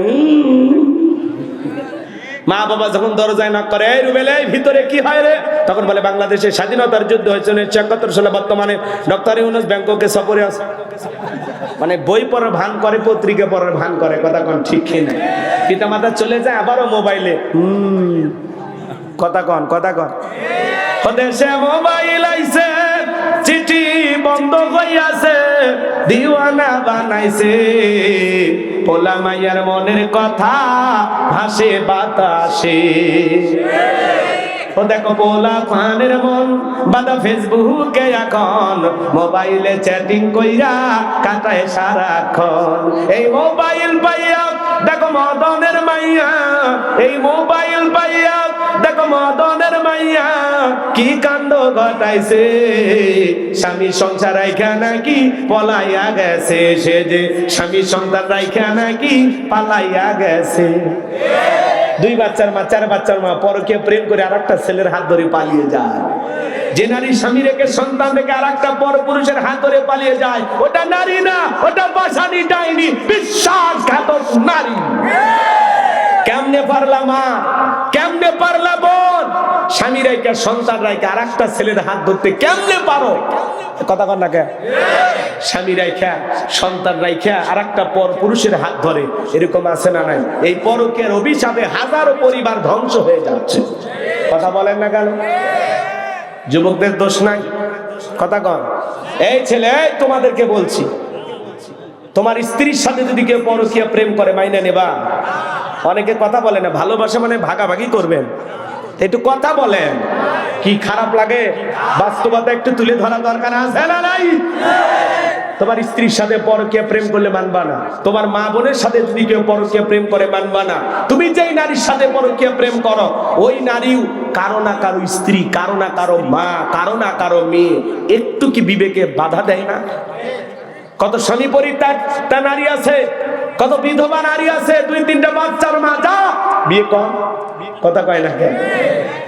কত গরিব পরিবারে মেয়েটা যুবতী হয়েছে, বিয়ে দিতে পারে না, যাও বিয়ে করো। কথা কন। ওই জায়গায় যাবে না, স্বামী আছে, সন্তান আছে, সেই দিকে তোমার নজর যায়। আল্লাহ যুবকদের চরিত্র হেফাজত করা তৌফিক দান করুন। জোরে বলুন আমিন। আর একটু জোরে বলুন আমিন। পায়ে হাত দিয়ে অনুরোধ করি, সমস্ত পরকীয়া প্রেম থেকে, অবৈধ প্রেম ভালোবাসা থেকে আল্লাহ যুব সমাজকে হেদায়েত দান করুন। জোরে বলুন আমিন। তরুণীদেরকে আল্লাহ হেদায়েত দান করুন। একটু জোরে বলুন আমিন। ওদেশে টিকটক আসিয়া সব গেল বাসিয়া, সিদ্দিক সোরা নায়ক হইছে আইডি খুলিয়া, হিরো আলম নায়ক হইছে আইডি খুলিয়া। এই মোবাইলে হাই কি জাদু আছে ভাই, পোলাপান বই যাচ্ছে, পড়ালেখা তুইলা রাখছে সপ্তম আকাশে। এখন আর পড়াশোনা নাই, অটো পাস, কিন্তু যে অটো পাস দেবে সেই মানুষটাই নাই। অতএব আবারও পড়া শুরু করো। কথা কয়।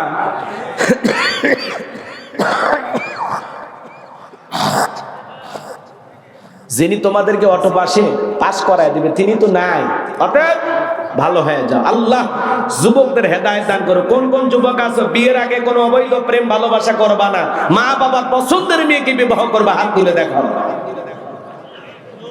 কি রাজি আছেন তো? ইনশাআল্লাহ। এক চাচাও হাত তুলছে। এই বয়সে রিস্ক নেন না, চাচি যদি এই ভিডিও দেখে বাড়িতে আর যাইতে দেবেন। আল্লাহ যুবকদের হেদায়েত দান করুক, জোরে বলেন আমিন। কথা মনে আছে না নাই? এ বাজান গো আমার, যে কথা আমি বলতে চাচ্ছিলাম, বাদশা ডেকে বলে শোনেন, আমি স্বপ্নে কি দেখেছি, স্বপ্নের কথাও বলতে হবে, স্বপ্নের ব্যাখ্যাও বলতে হবে। জনগণ ডেকে বলে বাদশা, এটা তো আমাদের পক্ষে বলা সম্ভব নয়। বাদশা ডেকে বলে কেন, তোমরা নাকি গায়েব জানো? বলেন তো বাজান, আল্লাহ ছাড়া দুনিয়ার কোন মানুষকে গায়েব জানে? গায়েবের এলেম আছে কার কাছে? আমাদের সমাজে কিছু ভণ্ড পীর বের হয়, ওরা বলে আমরা গায়েব জানি, আলিফ লাম মিম, এগুলোর অর্থ কোনো আলেম ওলামা জানে না, আমরা জানি।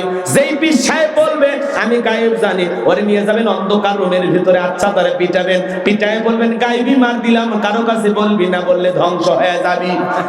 আল্লাহ ছাড়া দুনিয়ার কোন মানুষ গায়েব জানে না। কি কথা ক্লিয়ার না ভেজাল আছে? মনে থাকবে তো ইনশাআল্লাহ?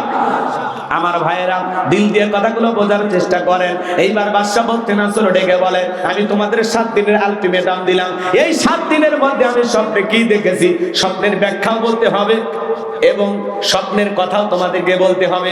জনগণ ডেকে বলে বাদশা 7 দিন কেন, 7 বছর সময় দিলে আমাদের পক্ষে বলা সম্ভব নয়। সমস্ত জনগণেরা চলে গেল, জেলার এইবার জেলখানা দিয়ে ঘুরতেছে। আল্লাহ নবী দানিয়েল ডেকে বলে জেলার, দেখে মনে হয় টেনশনে আছেন। সমস্ত ঘটনা খুলে বলার পরে আল্লাহ নবী ডেকে বলে জেলার, তুমি তোমার বাদশার এখানে খবর পৌঁছায় দাও, তোমার বাদশা স্বপ্নে কি দেখেছে আর এই স্বপ্নের ব্যাখ্যা কি হবে, দুইটাই আমার জানা আছে, জোরে কোন মারহাবা। এইবার জেলার যায় বলে বাদশা, আপনার টেনশনের ঔষধ পাওয়া গেছে, আপনি স্বপ্নে কি দেখেছেন আর এই স্বপ্নের ব্যাখ্যা কি হবে। জেলখানে একটা কয়েদি আছে নাম দানিয়েল, সে ব্যাখ্যা জানে, তাই নাকি? বলে হ্যাঁ ঠিক আছে, যাও বাজানকে নিয়ে আসো। আল্লাহ নবী দানিয়েলকে যখন বলা হলো বাদশা তোমাকে ডেকেছে, আল্লাহ নবী দানিয়েল ডেকে বলে শোনো, বাদশার সামনে যাইতে রাজি আছি, আমার একটা শর্ত আছে, আমার 70,000 উম্মতকে আগে জেলখানা থেকে বের করে দেওয়া লাগবে, সবার শেষে আমি বের হব। চিৎকার মেরে বলুন সুবহানাল্লাহ। নেতৃত্ব যদি শেখা লাগে, নেতাগিরি যদি শেখা লাগে, নবীদের কাছ থেকে শেখা লাগবে। আপনি যান তার পিছনে মিছিল করতে যান, নওগাঁ শহরে মিছিল করতে গেছেন, নেতা পাইছে একখান ট্যাবলেট খান, ট্যাবলেট খান, ট্যাবলেট খান, যেখানে আমরা আছি সেখানে ট্যাবলেট খান, কবরে তোমরা কেন ওপরে? নেতার সাথে মিছিল করতে যায়, পুলিশ এসে 105 জনকে ধরে নিয়ে গেল, নেতা সহ। নেতার তো সকাল বিকাল জেলখানায় ঢোকে আর বের হয়, মামু খালুর অভাব নাই। কিন্তু আপনি গরিব মানুষ, রিক্সা চালান, ভ্যান চালান, মাঠে ময়দানে কাজ করেন। আপনার নেতা যদি আপনাকে ভালোবাসতো, ডেকে বলতো শোনো, আমার কর্মীরা আমাকে মোহাব্বত করে মিছিল করতে আসে, একদিন রিক্সা না চালাইলে ওদের বাড়িতে আগুন জ্বলে না, পরিবারের মুখে খাবার উঠবে না। আমার একটা কর্মী জেলখানায় থাকা অবস্থায় আমি নেতা বাহিরে বের হব না, তারা হলো সত্যিকারের নেতা। আর আপনাকে বিপদে ফেলে নেতা জেলখানা থেকে বের হয়ে আসে, আপনার পরিবারের মুখে খাবার নাই, বউ বাচ্চা কান্নাকাটি করে, জামিনে আপনাকে সারাই দিয়ে লক্ষ লক্ষ টাকা খরচ করে। কথা কন? অতএব যেই নেতা আপনার বিপদে পাশে দাঁড়াবে, আপনার সুখে দুঃখে পাশে দাঁড়াবে, আপনার দুঃখ দেখে কাঁদে, আপনার সুখ দেখে হাসে, এমন নেতার পিছনে দৌড়ান লাগবে। যাত্রার পিছনে দৌড়ে বউ বাচ্চা বিপদে ফেলার কোনো দরকার, বুঝতে শুনে পা ফেলবেন। কি বলেন? খালি যাত্রার পিছনে স্লোগান দেন, বলতো ভাইয়ের চরিত্র ফুলের মতো পবিত্র, নামাজ পড়ে 1 ওয়াক্ত, গাঁজা খাই 5 ওয়াক্ত, বংশুরিতে পাকা ভক্ত, শয়তানের 1 নাম্বার ভক্ত, হুজুরদের জন্য খুবই শক্ত, চুষে খাই গরিবের রক্ত। পোস্টারে লেখা আছে গরিবের বন্ধু, ভোট দিয়ে দেখেন গরিবের কয় নাম্বার শত্রু। কথা কন না কে? এজন্য যাত্রার পিছনে দৌড়ান যাবে না, ভালো মানুষ দরকার।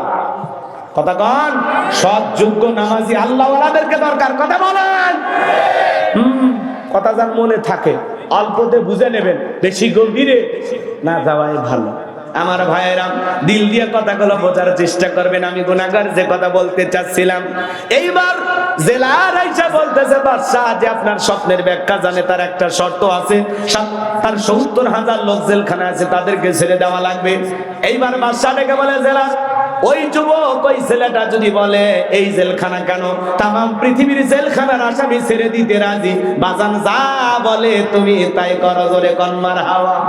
এইবার আল্লাহর নবী দানিয়েল সালামের সমস্ত উম্মতদেরকে জেলখানা থেকে বের করে দেওয়া হলো। আল্লাহর নবী দানিয়েল সালাম যখন বাদশার দরবারে প্রবেশ করবেন। দরবারে প্রবেশের নিয়ম হলো যত মানুষ দরবারে প্রবেশ করে মাথাটা নত করে প্রবেশ করা লাগে, কিন্তু আল্লাহর নবী দানিয়েল কি কোনো জালেমের কাছে মাথা নত করতে পারে? ইয়্যাকা না'বুদু ওয়া ইয়্যাকা নাস্তাঈন, আমরা তোমার ইবাদত করি, তোমার গোলামি করি, সাহায্য তোমার কাছে চাই, আল্লাহ ছাড়াই মাথা দুনিয়ার কারো কাছে নত করা যাবে না। দেহটাকে আঁটোসাঁটো করলেন, মাথাটাকে উঁচু করে সুন্দর করে দরবারে প্রবেশ করলেন। এমন দৃশ্য দেখার পরে বাদশা বলতে রাসূল ডেকে বলে, বাজান, যত মানুষ আমার দরবারে প্রবেশ করে মাথা নত করে, তুমি কেন মাথা নত করলা না? আল্লাহ নবী দানিয়েল আলাইহিস সালাম ডেকে বলে, আপনার স্বপ্নের কথা যে আমার মাথার মেমোরিতে সেভ করে দিয়েছে, তার কথা হলো তাকে সারা দুনিয়ার কারো কাছে মাথা নত করা যাবে না। আমি যদি মাথা নত করতাম, আপনার মতো যদি স্বপ্নের কথা ভুলিয়ে দিত, আপনি টেনশনে মারা যেতেন, আমাকে মেরে ফেলতেন। তখন ডেকে বলে, বাজান, আসলেই তোমার মাথায় বুদ্ধি আছে, তুমি একটা জ্ঞানী মানুষ। জোরে কোন মারহাবা।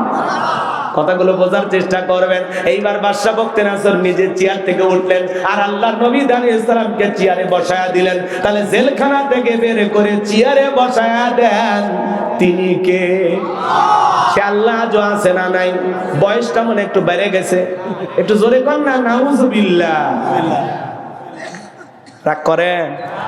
আল্লাহ নবী দানিয়েল সালাম চেয়ারে বসেছেন। বাদশা ডেকে বলে, বাবা, তাড়াতাড়ি স্বপ্নের কথা বলো, স্বপ্নের ব্যাখ্যা বলো। আল্লাহ নবী, আপনাকে আমাকে মৃত্যুবরণ করতে হবে, দুনিয়া থাকার জায়গা না। হে যুবক, আল্লাহ তাআলা বলেন, আইনামা তাকুনু ইদরিকুমুল মাউত ওয়ালাউ কুনতুম ফি বুরুজিম মুশাইয়াদা, সূরা নিসার ৭৮ নম্বর আয়াত। আল্লাহ ডেকে বলেন, যেখানে থাকো, যে অবস্থায় থাকো, মৃত্যু তোমাদেরকে ধরবেই, মৃত্যু থেকে পালানোর কোনো রাস্তা খোলা নাই। আল্লাহ নবী ইদ্রিস আলাইহিস সালামকে জিজ্ঞাসা করা হয়েছিল, ও আল্লাহ নবী ইদ্রিস, মৃত্যুর যন্ত্রণা আপনার কাছে কেমন মনে হয়েছে? আল্লাহ নবী ইদ্রিস আলাইহিস সালাম ডেকে বলেন, জ্যান্ত ছাগলের গা থেকে চামড়া খসাইলে ছাগলের যেমন কষ্ট হয়, মৃত্যুর যন্ত্রণা আমার কাছে তেমনি কষ্টকর মনে হয়েছে। আমার ভাইরা, মৃত্যুর যন্ত্রণা কত ভয়ঙ্কর, কত কঠিন। বিশ্ব নবীর ইন্তেকালের সময় ফাতেমা চোখের পানি ছেড়ে দিয়ে কান্না করেন। নবী আমার ডেকে বলে, মা ফাতেমা, তোমার চোখের পানি আমার সহ্য হয় না, মা তোমার কানটা আমার মুখের কাছে লাগায়া দাও। নবীজি ফিস ফিস করে কি যেন বললেন, হযরতে ফাতেমার কান্না বন্ধ হয়ে গেল। আম্মা জান আয়েশা জিজ্ঞাসা করেন, ও আমার মেয়ে ফাতেমা, তোমার আব্বা জানি কি এমন বলেছে মা, যার কারণে তোমার কান্না বন্ধ হয়ে গেল? হযরতে ফাতেমা ডেকে বলেন, আম্মা জান, আমার বাবা বলেছেন, বাবার ইন্তিকালের পরে সর্বপ্রথম বাবার সাথে আমার সাক্ষাৎ হবে। জিবরাইল আসলেন, নবীকে সালাম দিলেন, আসসালামু আলাইকুম ইয়া রাসূলুল্লাহ, ইয়া হাবিবাল্লাহ। আল্লাহ তাআলা আপনার শরীরের অবস্থা জানতে চেয়েছেন। আল্লাহ জানার পরে জানতে চায়। নবী আমার ডেকে বলে, জিবরাইল, আগের চাইতে অনেকটা ভালো আছে, আলহামদুলিল্লাহ। কিছুক্ষণ পরে আসমান থেকে জিবরাইল আবার আসলেন, ডেকে বলে, নবী গো, আসমান থেকে আজকে আমি একা আসি নাই, আর একজন ফেরেশতা এসেছেন, যার নাম হলো মালাকুল মউত। আপনার অনুমতির অপেক্ষায় দাঁড়িয়ে আছেন। নবী আমার অনুমতি দিলেন, মালাকুল মউত ভিতরে প্রবেশ করলেন, নবীকে সালাম দিলেন, ডেকে বলেন, নবী গো, আপনি যদি অনুমতি দেন তাহলে আপনার রূহটা বের করব, আর আপনি যদি অনুমতি না দেন তাহলে আমি ফেরত চলে যাব।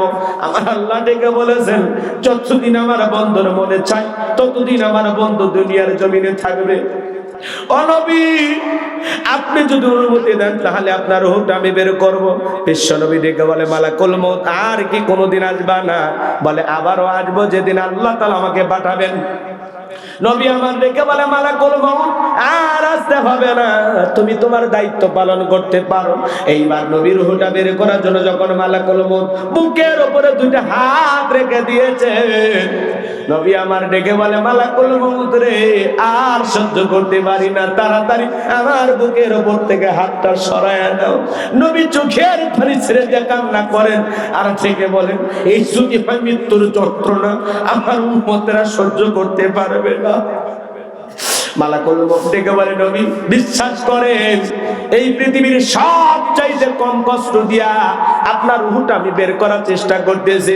আমার আল্লাহ বারবার বলেছেন মালাকুল মউত রে, আজকে এমন একজন মানুষের কাছে যাবি আমি আল্লাহ যারে বড় বেশি ভালোবাসি, খবরদার মালাকুল মউত বেয়াদবি যেন না হয়। বিশ্বাস করেন গো নবী, আপনার রূহটা বের করার জন্য আমি পৃথিবীর সবচাইতে বেশি সতর্কতা অবলম্বন করে আপনার রূহটা বের করার জন্য আমি চেষ্টা করতেছি। দ্বিতীয়বার যখন হাতটা রেখে দিলেন, নবী আমার চোখের পানি ছেড়ে দিয়ে কাঁদেন আর দেখে বলেন মালাকুল মউত আর সহ্য করতে পারি না, হাতটা সরায় না। এই যদি হয় মৃত্যুর যন্ত্রণা, আমার উম্মতেরা সহ্য করতে পারবে না। মৃত্যুর আগে উম্মতের কথা বল। আর যাত্রার প্যান্ডেলে যাত্রা গান শুনতে যায়, যদি মৃত্যু হয়, দুই মৃত্যু কি সমান? মৃত্যুটা যেন ভালো হয়, যেদিন আমরা চলে যাব আল্লাহ যেন দিনটা ভালো দেয়, আমরা যেন মৃত্যুর প্রস্তুতি গ্রহণ করতে পারি। ভাই নেক আমলের প্রস্তুতি গ্রহণ করতে হবে, কবরে যেতে হবে। কতটুকু মাল সামানা রেডি করেছে? আপনি যদি 7 দিনের জন্য কক্সবাজারে যান, আপনার একটা ব্যাগ থাকে, ওই ব্যাগের ভিতরে প্রয়োজনে কাপড় থাকে, মোবাইল, চার্জার, অনেক কিছু থাকে, টাকা পয়সা যা যা প্রয়োজন সব নিচ্ছেন। সফর মাত্র 7 দিন। 7 দিনের সফরের জন্য যদি একটা ব্যাগ লাগে, আর আপনি আমি চলে যাব পরকাল নামের সফরে, যেই জীবনের শুরু আছে শেষ নাই, বলেন তো বাজান, একটা নেক আমলের ব্যাগ রেডি করার দরকার আছে না নাই? দেখেন তো আপনার আমল নামার ব্যাগের ভিতরে নামাজ আছে কিনা, রোজা আছে কিনা, হজ আছে কিনা, যাকাত আছে কিনা, দান খয়রাত আছে কিনা, স্ত্রীর হক আদায় করেছেন কিনা, সন্তানদের সাথে ভালো আচরণ করেছেন কিনা, প্রতিবেশীর সাথে ভালো ব্যবহার করেছেন কিনা। দেখেন তো কতটুকু আমল করেছেন। কি নিয়ে যাচ্ছেন? 2টা মিনিট বালিশে মাথা রেখে চিন্তা করেন যে আল্লাহ, এই 50-60 বছরের হায়াতের জিন্দেগি পাইলাম, এমন কোন আমল করেছি যে আমলের কারণে ভাবতে পারেন যে জান্নাত কনফার্ম? বলতে পারবেন? বুকে হাত দিয়ে বলতে পারবেন এমন কোন নামাজ আছে যেই 2 রাকাত নামাজ আপনাকে জান্নাত পর্যন্ত পৌঁছায় দেবে? এমন নামাজ আছে? এমন কোন সিজদা দিয়েছেন যে সিজদাটা আল্লাহর দরবারে কবুল হয়েছে? বলতে পারবো?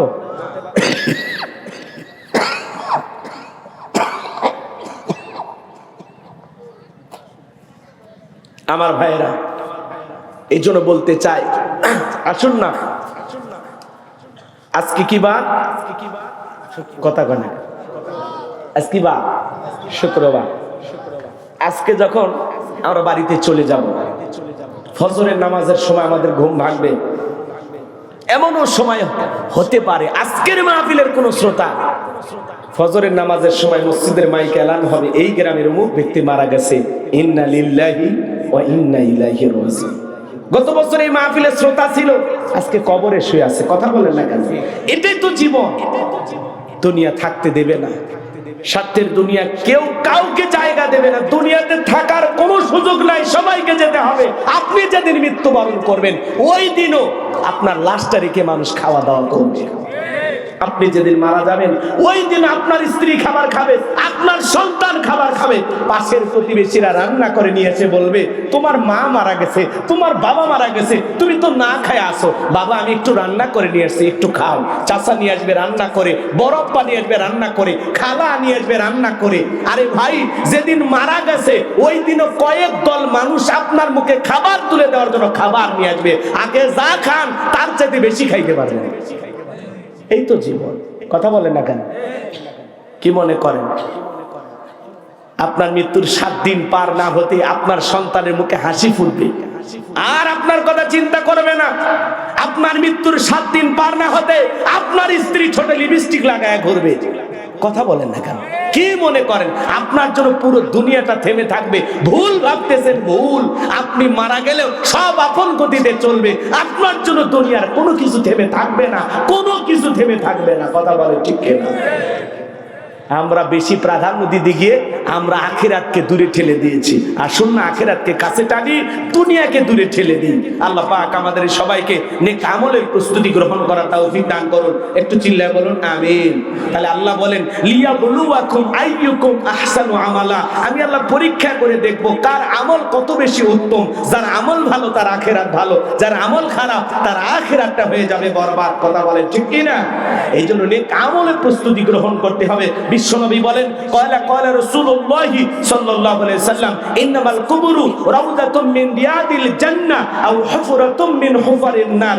রাহু তিরমিজি। বিশ্বনবী ডেকে বলেন যে ব্যক্তির আমল ভালো, মৃত্যুর সঙ্গে সঙ্গে আল্লাহ তাআলা তার কবরটাকে জান্নাতের বাগান বানায় দিবেন, বলেন সুবহানাল্লাহ। আর যে ব্যক্তির আমল খারাপ, আও হুফরাতুম মিন হুফারিন নার, তার কবরটা হয়ে যাবে। সকলের কণ্ঠ আল্লাহ দিনের জন্য কবুল আর মঞ্জুর করে নাও। আমরা যারা হাত তুলে ধরেছি, অনেকের মা নাই, বাবা নাই, ইতিমানা কবরে চলে গেছে। জনম দুঃখিনী মা বাবার খবরে আর সবটুকু পৌঁছায় দাও। আদরের আব্বা আম্মার কবর জান্নাতের বাগান বানায় দাও। রব্বির হামহুমা কামা রব্বায়ানি সগীরা ওয়া রব্বির হামহুমা কামা রব্বায়ানি সগীরা। আল্লাহ পিতামাতা যাদের বেঁচে আছে, আল্লাহ পিতামাতার খেদমত করে তাদের মুখে হাসি ফোটাইয়া জান্নাত অর্জন করা তৌফিক দিয়া দাও। আত্মীয় স্বজন যারা কবরে চলে গেছে, মাফ করে দাও, কবরগুলো জান্নাতের বাগান বানায় দাও। আমরা যারা হাত তুলে ধরেছি, নফসের ধোঁকায় পড়ে, দুনিয়ার মহাব্বতে পড়ে, দিনের আলোতে রাতের আধারে গোপনে প্রকাশ্যে অনেক গুনাহ করে ফেলেছি। আল্লাহ আমাদের সকলের তামাম জিন্দেগির গুনাহগুলো মাফ করে দাও। তুমি যদি মাফ না করো, কার কাছে যাব? তুমি রহমান, তুমি রহিম, তোমার অনেক দয়া। ওয়া আনতার হামুর রাহিমিন। আল্লাহ গো, আমাদের সকলের জানা অজানা, ছোট বড়, গোপন প্রকাশের তামাম জিন্দেগির গুনাহগুলো মাফ করে দাও। সকলের দরজা হইতে আল্লাহ ফিরিয়া তোমার দরজাতে রহিলাম মোরা পড়িয়া। যত গুনাহ করছি মাবুদ মোরা জীবনে, মাফ করে দাও তুমি মাবুদ। নিজে গুনে আদর করে বান্দা আল্লাহ মোদের বাহানাইয়া, কেমনে দিবা জাহান্নামে ঠেলিয়া।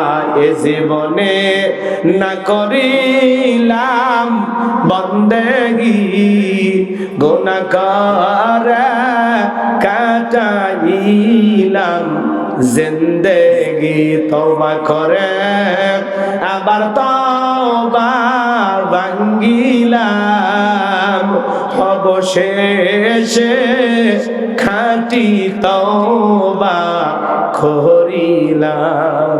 আল্লাহ আমাদের সকলের তামাম জিন্দেগির গুনাহগুলো মাফ করে দাও। এমন জায়গায় বসে গুনাহ করেছি দুনিয়ার কেউ জানে না। আল্লাহ আমাদের সকলের জিন্দেগির গুনাহগুলো মাফ করে দাও।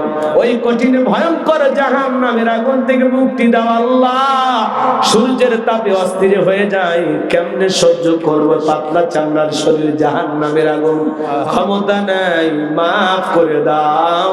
ওই কঠিন জাহান্নামের আগুন থেকে আমাদের মুক্তি দাও। রব্বানা আসরিফ আন্না আযাবা জাহান্নাম ইন্না আযাবাহা কানা গরামা। রব্বানা আতিনা ফিদ দুনিয়া হাসানাতাও ওয়া ফিল আখিরাতি হাসানাতাও ওয়া কিনা আযাবান নার। আল্লাহ আমাদের সবাইকে maaf করে দাও। আজকের মাহফিলে নগদে বাকিতে যত মানুষ টাকা পয়সা দান করেছে, আল্লাহ সকলের দানগুলো কবুল আর মঞ্জুর করে নাও। এ দান উসিলা করে কঠিন কিয়ামতের ময়দানে তোমার আরশের নিচে ছায়া দান করিও। চেয়ারম্যান মহোদয় 5 টন আল্লাহ তাআলা চাল দান করেছেন, আল্লাহ তাআলা অনেক টাকা পয়সা নগদেও দিয়েছেন। আল্লাহ তোমার গোলামের দান কবুল করে নাও। মা বোনেরা দান করেছেন, আল্লাহ কবুল করে নাও। এই মহিলা মাদ্রাসাকে কবুল করো। দুইজন হাফেজা হয়েছে আল্লাহ। আল্লাহ তাআলা তোমার বান্দীদের কোরআন সিনার ভিতরে ধরে রাখার তৌফিক দিয়ে দাও। মৃত্যু পর্যন্ত কোরআন আল্লাহ তাআলা তাদেরকে আমল করা তৌফিক দিয়ে দাও। এই মাদ্রাসাকে কাল কিয়ামত পর্যন্ত কবুল করো। মাদ্রাসার ওস্তাদ ছাত্রদেরকে আল্লাহ, ছাত্র ছাত্রীদেরকে না হয় এই মুখগুলো আল্লাহ জান্নাতের সিঁড়িতে পরিচয় করায় দিও। সূরা মুলুক থেকে আমি আল্লাহ যত কথা বলেছি একটি কথা হলেও তোমার গোলামদের আমল করার তৌফিক দিও। আজকে থেকে আমাদের সবাইকে 5 ওয়াক্ত নামাজি বানায় দাও। মৃত্যুর প্রস্তুতি গ্রহণ করার তৌফিক দিও। আল্লাহ হঠাৎ করে যেতে হবে, দুনিয়াতে থাকতে পারবো না, দুনিয়া থাকার জায়গা না, বড় ভয় লাগে।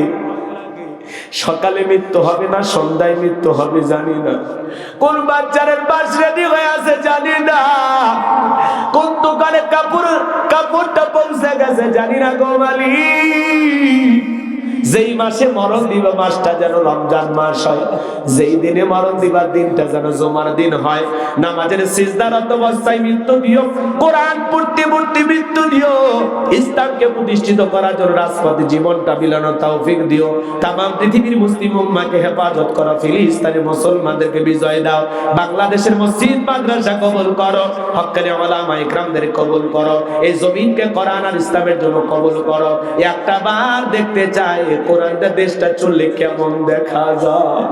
আল্লাহ দেশি বিদেশি সকল ষড়যন্ত্রের হাত থেকে আমাদের প্রিয় মাতৃভূমি বাংলাদেশকে আল্লাহ হেফাজত করো। আমার গোলাম রব্বানী ভাইকে আল্লাহ কবুল করে নাও, আমার ভাগিনা আতিককে কবুল করো, আমার আব্দুর রহিম ভাইকে আল্লাহ কবুল করো। আল্লাহ মিডিয়ার ভাইদেরকে কথাগুলো সঠিকভাবে প্রচার করার তৌফিক দিয়ে দাও। যারা উল্টাপাল্টা ছবি লাগায়, উল্টাপাল্টা থাম্বনেল ব্যবহার করে, এই সমস্ত মিডিয়ার ভাইদেরকে আল্লাহ তুমি হেদায়েত দান করো। হাই রব্বুল আলামিন, আজকের মাহফিলে যত মানুষ হাত তুলেছে আল্লাহ তাকায়া দেখো, দাড়িপাকা মুরব্বীরা হাত তুলেছে, আলেম ওলামা হাত তুলেছে, তরুণ যুবকেরা হাত তুলেছে, পর্দানিশী মা বোনেরা হাত তুলেছে। যার হাত দোকানা পছন্দ হয় সে হাতের বদলতে আজকের দোয়াকে কবুল আর মঞ্জুর করে নাও। আমার ড্রাইভার ভাইকে আল্লাহ তুমি কবুল করে নাও। সুবহান রাব্বিকা রাব্বিল ইজ্জাতি আম্মা ইয়াসিফুন ওয়া সালামুন আলাল মুরসালিন আলহামদুলিল্লাহি রাব্বিল আলামিন। মৃত্যুর সময় দয়ার নবীর চাঁদ মুখখানা দেখতে দেখতে আমাদের জবানে জারি করে দিও লা ইলাহা ইল্লাল্লাহু মুহাম্মাদুর রাসূলুল্লাহ সাল্লাল্লাহু আলাইহি ওয়াসাল্লাম। আসসালামু আলাইকুম ওয়া রাহমাতুল্লাহি ওয়া বারাকাতুহু।